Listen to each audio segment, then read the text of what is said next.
Hi, welcome to another edition of Transcribing with the Music Transcriber. Today we'll be looking at some updates I've made to some of my plugins. This one is for Create Messa Di Voces. This update was requested by a user, someone who's been very supportive of this plugin, and they wanted to be able to have dashed hairpins. If you go into your line styles, you'll see that in the staff lines there's a style of hairpins that are dashed. Here you go. Now these are good, he thought, for editorial purposes, because sometimes conductors put in their own marks. I agree with him. So if you wanted to write these Messa Di Voces also using that, I've made that possible. I've also updated the selection, baseline selection function. Before it was the offset, it was a little too tight, the hairpins actually.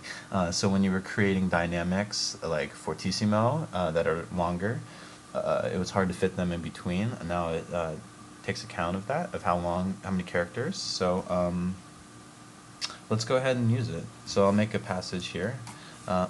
Transposed it. Or moved the step apparently. I've assigned a shortcut to this because I think it's something I use very frequently. So assign a shortcut, whatever you want. You can watch another user video to learn how to do that if you don't. But let's go to base it on. I'll show you the notes first, and use dashed hairpins as checked because I was just using it. So there you go. It does the same thing, and you can see once again that the hairpins, let me zoom in. I don't know, the resolution on these videos aren't always so good. You can see the dashed hairpin, which is has a little more space in between it now. It's also taking account for the length of the measure, because the endpoint is based on a beat position, so rather than dragging it. So it'll always be exactly halfway for wherever, unless there's an offset, and then it'll always be 2/3 of the way for wherever it needs to go. So let's do it based on the selection, and this time we'll do a reverse Messa Di Voce, and we use dashed hairpins again. Let's do it on selection, hit OK, and there you go. Now I also need to do a little engraving, and I need to select my hairpins, move them down away from the tie. There you go, simple as that.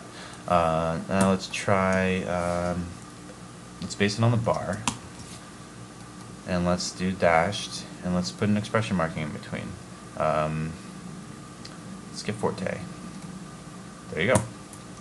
It's that simple. The only problem is there's no dash dynamic, so you can't do anything like that for that. But what you could do, I guess, is you could color that if you wanted to do it.